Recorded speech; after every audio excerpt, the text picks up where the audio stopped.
Hi guys කොහොමද? ඉතින් ගොඩක් අය අහන ප්‍රශ්නයක් තමයි මේ ලීෆ් වල තියෙන ටයිම් එක චේන්ජ් කරන්නේ කොහොමද කියන එක. අපි බලමු අද ටයිම් එක චේන්ජ් කරන්නේ කොහොමද කියලා. ඉස්සෙල්ලාම ඔයාලා ඉග්නිෂන් ඔන් කරගන්න ඕනේ.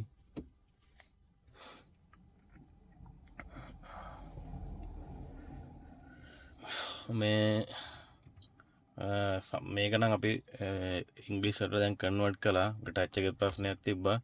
ඒක හදලා ඉංග්‍රීසි වලට කන්වර්ට් කරලා තියෙන්නේ. ඔයාලගේ සමහරවල්ලාට ජපනීස් තියෙන්න පුළුවන්. ජපනීස් තිබ්බත් එකම විදිහට තමයි යන්නේ.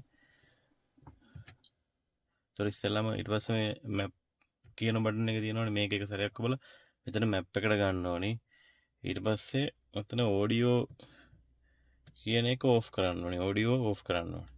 හරි. ඊට පස්සේ මෙන්න මේ උඩ මැප් බටන් එක තුන් පාරයි, මේක දෙපාරයි, මේක එක පාරයි ඔබන්න. හරි. එතකොට මේකේ සර්විස් මෙනු එකට යනවා. ඊට පස්සේ මෙතනින් ඇඩ්ජස්ට්මන්ට් එකට ගිහිල්ලා තියෙන ක්ලොක් සෙටින්ග්ස් කියලා. ක්ලොක් සෙටින්ග්ස් වල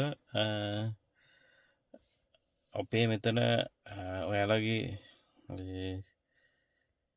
මිනිත්තු ගාන හරියටම තියන්න දැන් තියෙන මෙතන පැය ගාන පැය 3ක් සමහර කාලවලට 3ක්. ඒ කියන්නේ ජපාන ටයිම් වෙනස් වෙනකොට මේකත් වෙනස් වෙනවා. සමහර දවස්වලට පැය 4ක් වෙනවා. එතකොට මේ මෙතනින් පැය 4ක් ඇඩ්ජස්ට් කරලා තියන්න. ඒ කියන්නේ හරියටම වෙලාව තිබ්බ අතර පැය 4 වැඩියෙන් තමයි පෙන්වන්නේ.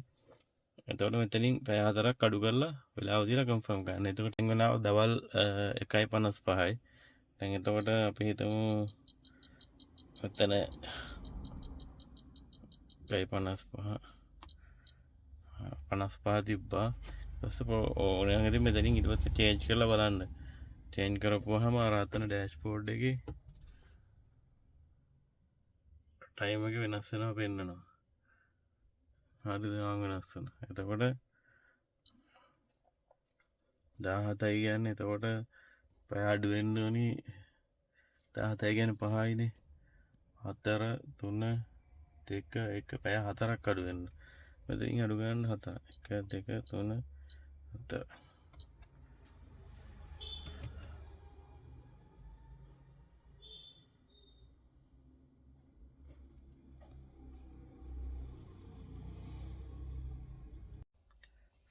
හරිද?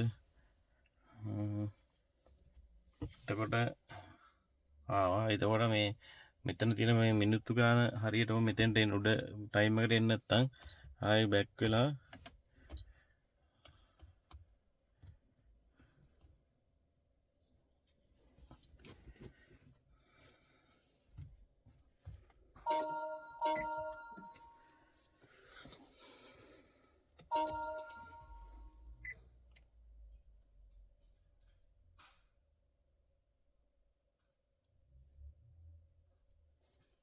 මෙතන සෙටින්ස් වලට යන්න.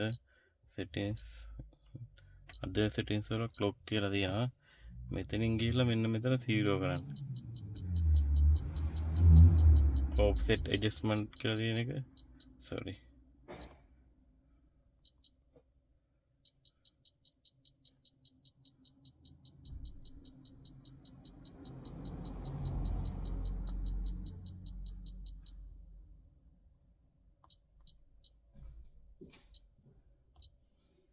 ඔන්න හරි වෙලාව දැන් කාන්ටම ඇවිල්ලා තියෙන්නේ.